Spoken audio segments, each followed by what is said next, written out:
Hey everyone, and welcome to Crosshairs, GameSpot AU's weekly TV show, and one that's recorded in front of a live studio audience. We have Laura Parker and Mr. Dan Capini. G'day, guys. They were live at one point. Well, there's actually just two people here. It's us. Yeah. Woo! Yeah. We're the live studio audience. Yeah, there you go. That's our video crew giving us props, but like I said last week, budget's a bit down. We pay them to give us props too. But the show quality still rises. Dan, what's on the show this week? Another massive episode of Crosshairs this week. Cos jumps into the ring and has a chat with Anthony the Man Mundine about his involvement in Fight Night Round 4, as well as giving us a few tips on the best way to beat up those pesky bullies at school. We've got a historical look at new strategy game Anno 1404. We're going to make you an offer you can't refuse with a look at Mafia II, as well as get fantastical with a look at BioWare's upcoming Dragon Age Origins and chat with one of the developers behind the title. Plus, we have news, community, your thoughts on DRM, and more, so stay tuned. As always, we're going to take a look at news first up. Laura Parker's here to do that job, and there's quite a bit of Aussie stuff this week, yeah? Yes, heaps of Aussie stuff, which is great because we're Aussie, right? Go yes. Aussie! Mostly. Yes. Alright, well, we're going to kick things off this week with Microsoft. They're continuing their bundling promotions with a new 360 Elite Pack for Aussie customers. Starting next Thursday, you'll be able to get your hands on the Xbox 360 Elite Pack, which will also come with a free copy of Halo 3 and Fable 2, both currently selling at $100 a pop. The price of the current Elite bundle will not change from $549, which will include the 120 gig hard drive, matching black controller and headset, and a HDMI cable. From Microsoft to Sony, photos posted on a Chinese hardware blog this week have stirred rumours that Sony is planning to release a new slimline 120 gig PS3. The blog has since printed a retraction, but not before everyone got a really good look at what appears to be a drastically thinner black PS3, complete with Sony logos and a new PS3 logo font. As is custom, Sony said they currently have no plans for a redesigned PS3. Still on Sony, the publisher posted its end of fiscal year figures this week, reporting an annual operating loss of $2.38 billion and a net loss of just over $1 billion. It's first since 1995. These figures are quite a change from last year's profits of around $3.9 billion, but it's not all bad news. PS3 and PSP hardware sales were both up, selling around 14 million and 10 million respectively. In addition, PS3 software sales also saw a massive jump to over 103 million shipped, up from 45.8 million units last year. On to Nintendo news, the publisher has announced that Australia will finally be getting their hands on Wii Motion Plus. The Wii Remote attachment that improves the controller's sensitivity will be out on June 11th. We'll also be getting Wii Sports Resort, the first Nintendo title that will make use of the new add-on, in July. Wii Motion Plus will cost $29.95 down under, while Wii Sports Resorts will retail for $99.95. Activision has finally released details of its new Tony Hawk game, Tony Hawk Ride. The game will be released on the PS3, 360 and Wii, and will use a wireless full-size skate deck as a controller with buttons located on the side. No one is quite sure yet how this will work, but Acti has promised more details at E3 in June. The game is slated for release sometime this year. Finally, Aussie boxing champion Anthony Mundine will feature in EA's upcoming Fight Night Round 4 to be released on the 360 and PS3 in June. The game will feature cover athletes Muhammad Ali and Mike Tyson, as well as Mundine, who will be appearing on the front cover of the 360 version of the game alongside Ali. And stay tuned for Coz's interview with Mundine later on in Crosshairs. Moving on to charts for this week, absolutely nothing to see here. It's looking pretty much the same as last week, with Nintendo dominating the top half and X-Men Origins on the PS3 and 360 continuing to hold strong positions. And that's all for news this week on Crosshairs. I'm here with Anthony Mundine. Now, Anthony is going to show us a couple of easy fighting techniques to improve your punching style. Yeah, well, firstly, I'm an orthodox fighter, so I stand, my right hand is my power punch, so I stand in a position like this with my left leg forward and my right leg back, and the jab is just straight left jab, so you just jab. That's the most important punch in boxing, the jab. It's offensive and defensive weapon, and then you got your 1-2s, 1-2, 1-2, 1-2, and then you got 1-2-3, your combinations. But the most important thing is to get power, is to use your hips in order to get the power in your power hand, which is the right hand. So use your hips, and then use your hips. So you're constantly in balance to throw the shots that you need to throw with power. Number 2 tip is eat healthy, don't drink and don't smoke. To the kids out there, very important to have a healthy lifestyle. That'll get you a long way if you want to become something in sport. It's ratings watch time, but unfortunately this week the Australian Classification Board haven't updated their website and let us know exactly what has passed above or below the censor board. Stay tuned to GameSpot next week, where hopefully we'll have some more information then. Hope you're enjoying some of Anthony Mundine's tips. We'll have more of those as the show progresses, as well as an interview with him about Fight Night Round 4. But right now we're going to talk a bit about some games that we've played recently. We played some Anno 1404, some Mafia II, and some Dragon Age Origins. But Laura's going to kick things off by chatting about Anno 1404. We're going to get historical now. We're going to get so historical. Okay, so excited. So this is a strategy game, right? Yes. What? Yes, it's a strategy game. And okay, so what's the actual setting for this one, right? Okay, so as the name suggests, it's set in the year 1404 AD, and it's a strategy game and a city building game all in one. And the 15th century was very interesting, so I think it's a very good time to set a strategy game. There are all sorts of important people walking around: Leonardo da Vinci, Columbus, Dracula. The Portuguese Empire was spanning what? Dracula. Well, Dracula is actually modelled on a real person, Vlad the Impaler, who was a real historical figure, and he liked to impale people, and people called him Dracula. But Is that why they called him Vlad the Impaler? What? Is that why they Well, called him obviously. What about the other 3 turtles? Are they in it as well? You mentioned Leonardo. No, unfortunately No, not. they're They later. came in later, yes, if you know Okay. anything about art. So the game's been around for a while. What's different in this one? Well, it was actually developed on a new 3D engine, and that's resulted in a lot more detailed environments. So the level of detail in this is really quite stunning. There are 3 kind of zoom options, and as you zoom closer towards the city, you can see the people walking around, you can see their hair kind of blowing in the wind, and if you just pay close attention and just watch them for a while, they'll go about their daily business in the city, and they'll meet each other, they'll talk to each other, they'll fight with each other, that's sort of like a punch-up. They could use those mundane tips. Yeah, well, there you go. And it was really quite amazing just to watch life kind of as it was happening in the city. So yeah, there's also a brand new culture which is modelled on the Orient and Middle East, with a lot warmer colours and a desert climate. And as well as that, the geological formations on the islands in the game have changed a bit, which actually makes it harder to build a city because of the cliffs and the mountains. Yep. Okay, so what did you actually play? You went through a few sort of the early missions, yeah? Yeah, so I played a bit of the first, I played the whole first chapter and a bit of the second, and the missions kind of start out very basic. You start with a ship and an island, and you have to kind of build your civilization from the ground up. You got to start with things like straw huts and dirt roads, and then kind of build up with cobblestone streets and stone buildings and blah blah blah. And there's all sorts of side missions and quests as well. Like you have to obviously produce wood and fish and stuff on your island, and then deliver it to other islands and other cities and the trading empire, and you get money and taxes and all sorts of things. So yeah, it's it was really easy at first, but it got very complex very quickly. Now it's a strategy title, so how much micromanagement is there going to be? You mentioned fish and selling them off for cash. Okay. Going to have to go collect wood. The micromanager is just like it's so insane.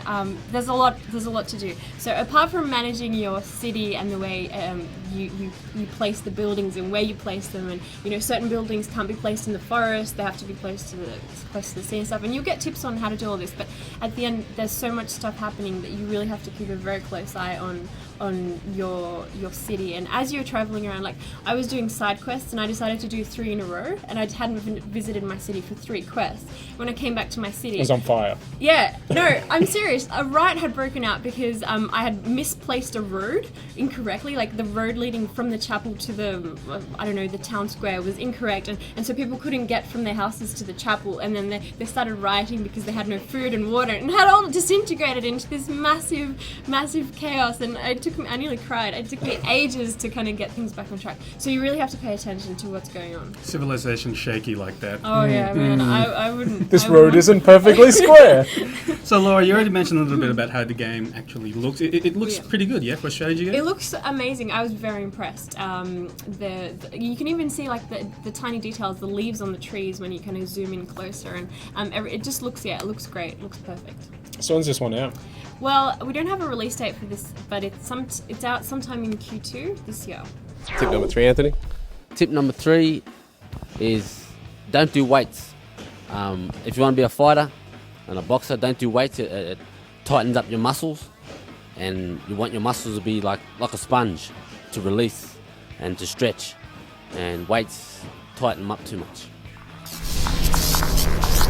Okay, from Anno 1404, we're going to go to some more recent times, looking at Mafia II. And before we hit it, I'm going to do my Marlon Brando impersonation. Go on. This, on the day of my daughter's wedding. That's the worst impersonation I've ever seen. And it was also from the wrong franchise, because this has nothing to do with Godfather, No. has it? Okay, you go. That's what made it that much worse. Okay, alright, so it has nothing to do with Godfather, or Godfather 2 was just released recently. This is a completely separate game called Mafia 2 that Laura and Dan have had a look at recently. Guys, let's start with the story. No Marlon Brando, right? No. Okay. Marlon Brando isn't in this. So what's the deal with this one? Alright, so it kind of spans 10 years of this guy called Vito and his life. He gets back from the war. It's set in the 1940s, 1950s. He gets back from the war. He decides he wants to make a career in the mafia, and it kind of spans as his involvement in the mafia, going from small-time missions to kind of the big things. Yeah, No Name Dude to Made Man and the progress over the 10-year period. So once again, this is an open world game, right? Is that right? Yep. Yeah. So what did you guys actually see in this, gameplay-wise? Talk us through. Laura?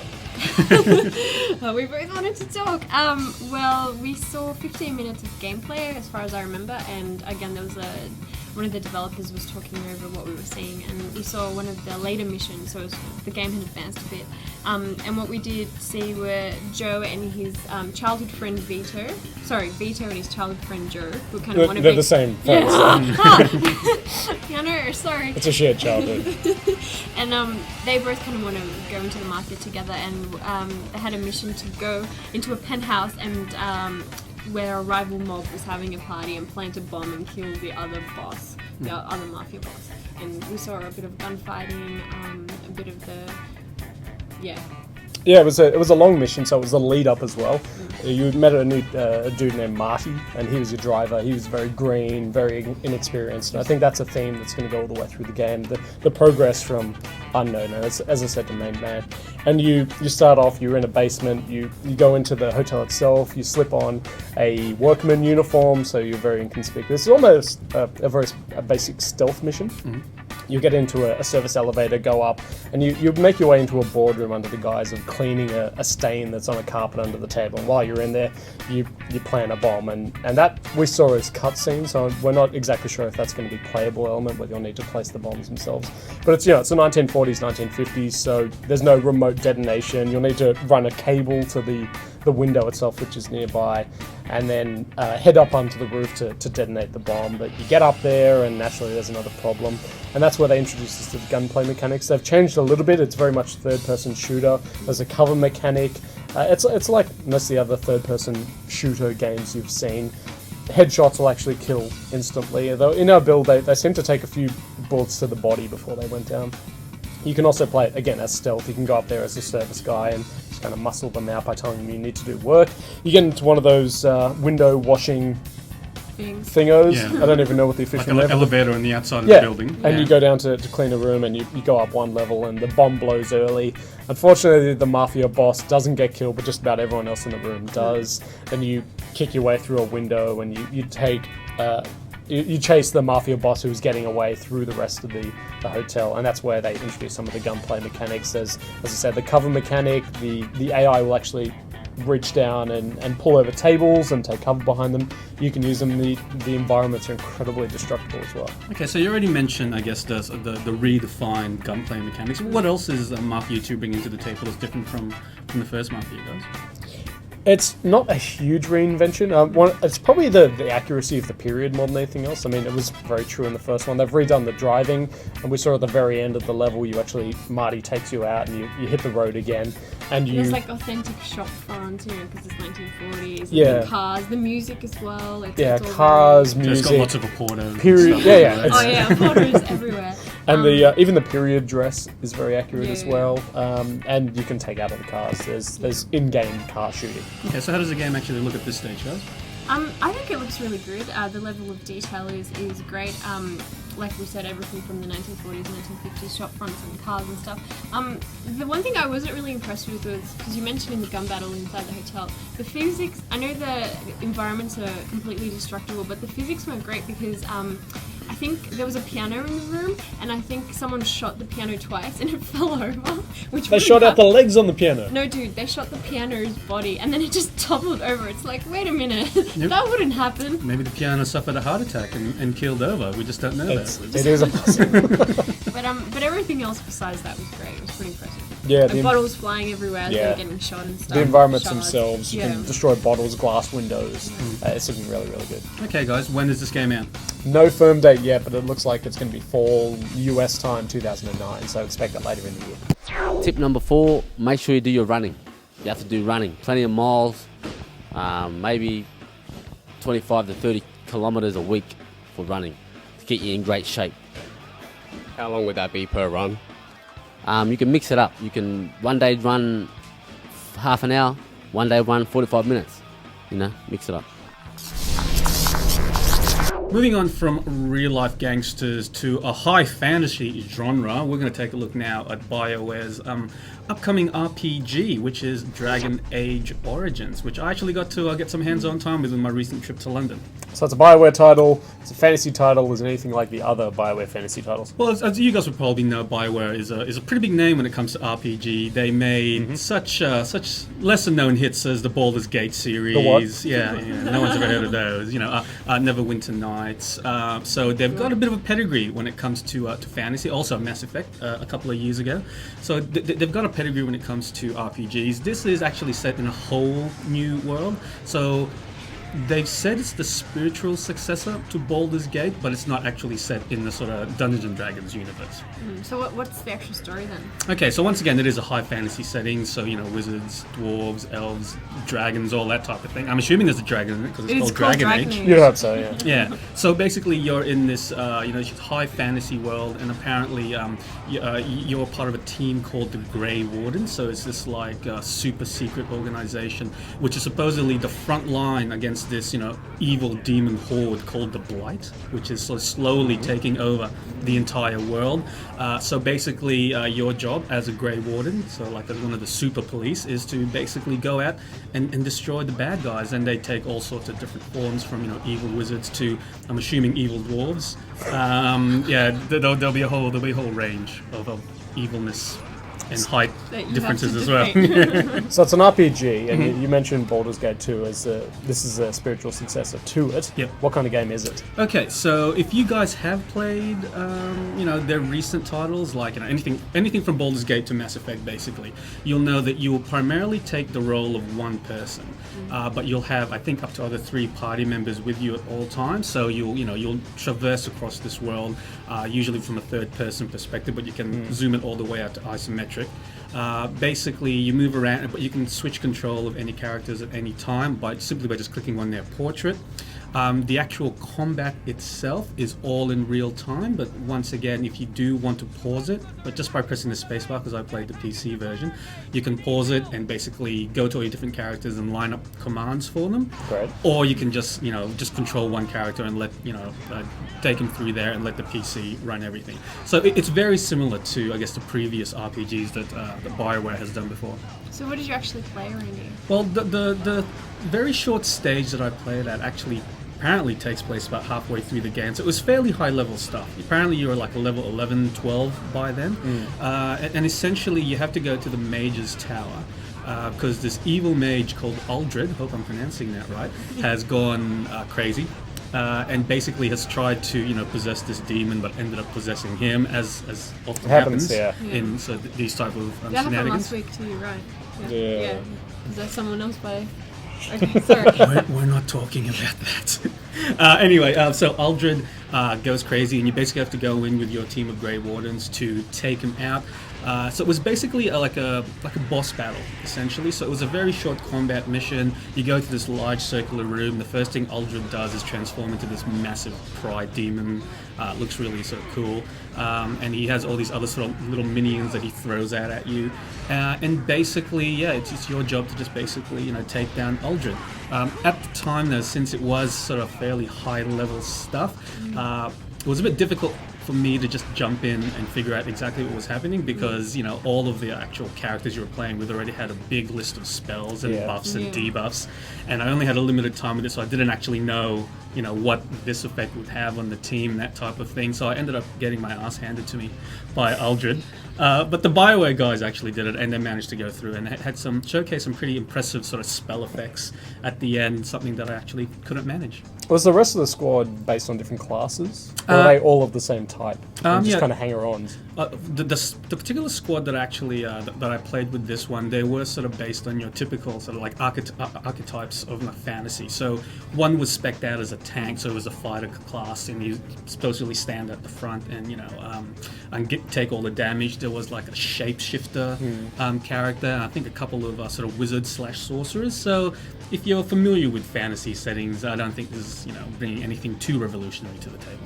Cool, so when's this one out? This one is out later in the year, no confirmed date on it as yet.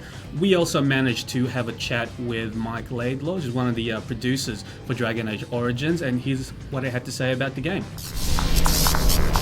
Now, when it comes to RPGs, BioWare obviously has a very, rich history. Can you talk about, some of the learnings that you've taken from making classics like Baldur's Gate and Mass Effect, and how that's affected the decisions you've made in this game? I would say if there's one takeaway to work out RPGs for this long, it's that we've learned kind of the fine art of making sure that the player stays the primary focus of the game. He isn't playing second fiddle to some other guy. He isn't failing it right on the outset. Instead, the story is about the player. Now, there are certainly other very strong supporting characters, but what we always want to do is make sure that it's about your story, and that's what I think Origins does extremely well. From the moment you begin customizing, what class am I, what race am I, what color is my hair, all those things are all part of helping you buy into a story that's yours. And I think we've taken that a step further with the Origins concept, where that's where the name of the game comes from. You basically pick an origin story. If you're a human, maybe you're a noble, or maybe you're a mage. Are you an elf from the Dales, or are you an elf from the city? These all completely change the opening hours of the game, and it really launches you into the world of Ferelden with your own perspective, something different than you might if you had a different origin. Okay, now this is being said as, the spiritual successor to the Baldur's Gate series. That's putting a lot of pressure on you guys, because that's one of the most loved sort of RPG series ever. How does the team cope with that type of pressure? Well, I think our mandate was to make sure that when you talk about a spiritual successor, you don't get lost in, it has to play exactly the same. Instead, what you want to do is capture the feel, capture what people loved about it. And to my mind, what that is the huge story, the sweeping kind of reactivity that you would see when you did things, and honestly, the party, the banter, people chatting back and forth, these really memorable personalities and moments that helped you kind of go, man, I remember when this happened. That's where partly I'm excited about the Origins, because they give you that water cooler kind of, man, did you do this? No, I didn't. I was an elf, right? I mean, it changes the game from minute one. And then what we really wanted to do was modernize those classic ideas, bring the combat forward and make it faster, tighter, more responsive, more bloody, more visceral, make the content a little more challenging, right? Really hard decisions where it's not quite so black and white, it's a lot more gray. And then, of course, upping a little bit more violence, a little more sexuality, right? That violence and lust concept, where the player is dealing at a more mature level. And I think maybe in part that's just because we feel like we and our audience have all grown up a little. The industry's changed, and I think it's time to kind of blaze that trail. And you also have that classic sort of top-down Baldur's Gate view in the game. Was that purely a homage to the fans? I think so, but also, I mean, to be quite frank, it's a really effective way to play the game. Certainly, the moment we pull it up and the rings appear, people just, yay! You know what I mean? It feels like it's old school. But at the same time, there's a reason RTSs have typically stayed with that kind of top-down thing. I've been playing Dawn of War 2 recently, and it's still, yep, good, I know where I'm doing. It allows you to basically worry about positioning, to put down, when you place a fireball, you can see the marker, and it's like, yeah, that's going to hit those guys, but not my guys. That's an important part of the game. So to me, giving that control to the player, not forcing it on them either way, means that they have a lot of freedom in how they want to play. How tactical do they want to be? How focused on range combat? All these things matter.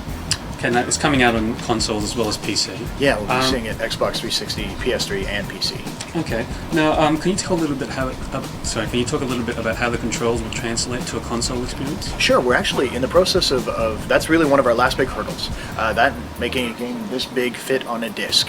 But we're confident we'll get both of them.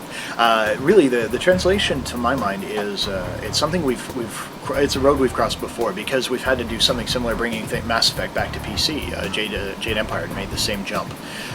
So really, it's understanding the core elements of what the player expects from their input. What do they expect when they're using a keyboard and mouse versus what they expect when they're using a stick and a wheel and face buttons. My main goal would be to make sure that the game itself feels exactly the same in terms of content, things you can do, your options, and the relative ease of getting to them. We just have to basically tune the face buttons to be quick access, and then set up probably some radio menus and do that. We've got some early prototypes, and then we're hoping to go hands-on with it later on. Do you see any of those platforms as the lead platform for this game at all? Well, I think at this point, with them all coming out at the same time, I really would have to say the experience itself is designed for any of them. Now, we certainly did the initial development on the PC, and I think it goes back to kind of a PC tradition. But by the same token, crashing on your couch with your 50-inch TV and your 5.1 surround sound, if you got that kind of setup, I don't think you're missing out in the slightest by playing this on Xbox or PS3. Okay, just one final question then. Can you just tell us what stage of development the game is at? What's left to do? There's very little left to do at this point. We're down to the final bug squashing, and then basically doing the conversions to the consoles, making sure that it fits, it plays well, it feels like it was built for those. Okay, and finally, Mike, can you just tell us when Dragon Age Origins is coming in? Yeah, you'll be seeing it at the end of this year. Okay, thank you very much for that. No problem. Now, Cos is still in the hospital after his fight with Anthony Mundine. We caught up with him to discuss everything Fight Night Round 4, his involvement in the game. Check it out. Hi, I'm James Kozanecki for GameSpot AU. I'm here with Anthony Mundine. Anthony, how did you become involved in Fight Night Round 4? Well, I actually got approached by the game company itself, EA, and asked if I was interested in be a part of it. And I said, yeah, would love to be a part of it, and be on the game with such great fighters. Okay, so did you do any mocap or motion capture for the game? Nah, not. They sent a whole bunch of videos to of my fights to overseas to the people that work on the game and the people that's in charge of that department, and they simulated my fighting style to the game. Okay, so have you seen yourself on screen? What's it like? Yeah, man, it's pretty real. Freaked me out a little bit, seeing yourself so real, your tattoos and your movements, the way you fight, your speed and footwork. So, I've done a great job. Yeah, do you think your fighting capabilities in the game are a fair representation of what you've got at the moment? Pretty fair. I'd like to think that the next game I want to be, instead of being 85 points, I want to be like 95. Okay, so that's the goal for the next one then. Yeah. Okay, so you're featured alongside Muhammad Ali on the Xbox 360 version. What are your thoughts on that? I mean, that's a pretty big deal. Yeah, well, I think we're pretty similar. You know what I mean? Like what he stood for as a man and what I stand for as a man to fight for our people, fight against injustice. And even though it's I'm on a lot smaller scale than him, but our stances are pretty much the same. Okay, so do you think you can learn how to fight from these sort of games at all? Maybe not learn, but you can learn how to play it.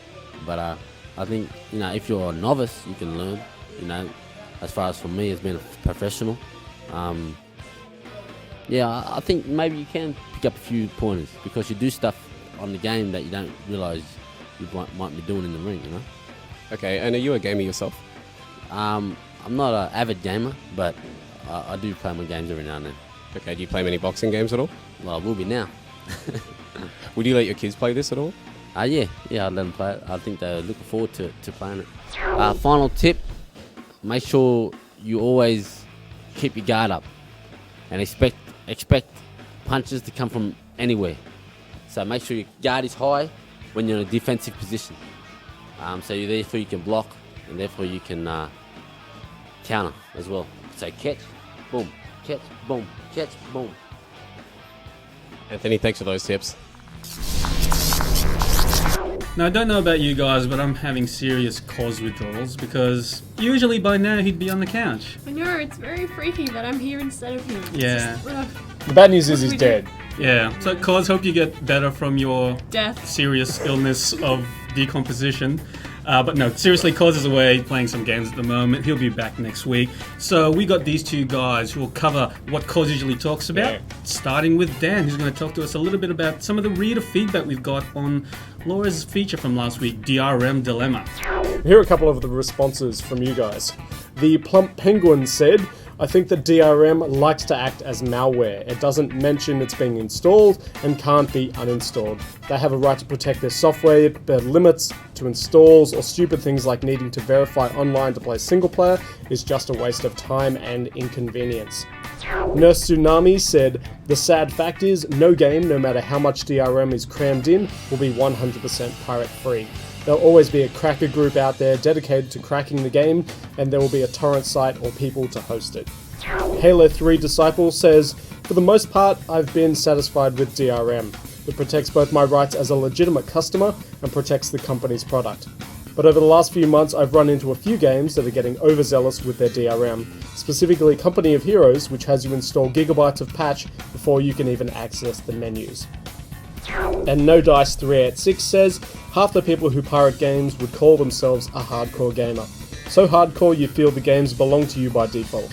It's your right to play any game on the market because that's what you do. Instead, why don't you get a job, earn money, and help boost the industry? If you're so hardcore, you would understand no gaming industry equals no games. Food for thought there, kids. Yeah. Some pretty harsh words. There are. Okay, so stay tuned for later this week because part 2 of Laura's feature will be up on GameSpot AU. In the meantime, we'll switch back to Dan, who's going to talk to us about what competitions are currently on GameSpot. As always, we're giving some awesome stuff away on GameSpot AU. First up, we're giving away a copy of Guitar Hero Metallica, thanks to the OzSpot. We're also giving away a sweet $5,000 miniature replica set of one of the settings from the Terminator Salvation movie. That one's really cool. And lastly, we're going to be giving away copies of the game and tickets to see the film in conjunction with that. And how do people get onto these competitions, man? Really easy. All you need to do is head over to the competitions hub at www.gamespot.com.au/comps and check your entries in over there. And finally, we're going to check in with Miss Laura Parker, who's going to tell us, or give us the highlights of the games releases in Australia this week. Anything interesting coming out, man? Yeah, it's actually a really good week for releases. Heaps of great titles to look forward to, including 2009 Undisputed on the PS3 and Xbox 360, EA Sports Active for the Wii, Bionic Commando and Velvet Assassin, both on the PS3 and 360, and finally Namco Museum Virtual Arcade on the Xbox 360. There are some pretty good titles there. I'm looking forward to UFC. Yeah, me too. Yeah. And Velvet Assassin should be great. It should be interesting. It's been reviewed fairly well, Velvet Assassin, so I'm looking forward to that one. That is it for this edition of Crosshairs. Hope you guys enjoyed it. As always, we hope to see you next week, but until then, bye guys. Bye. See ya.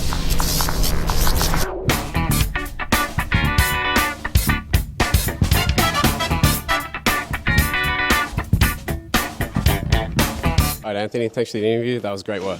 Don't worry.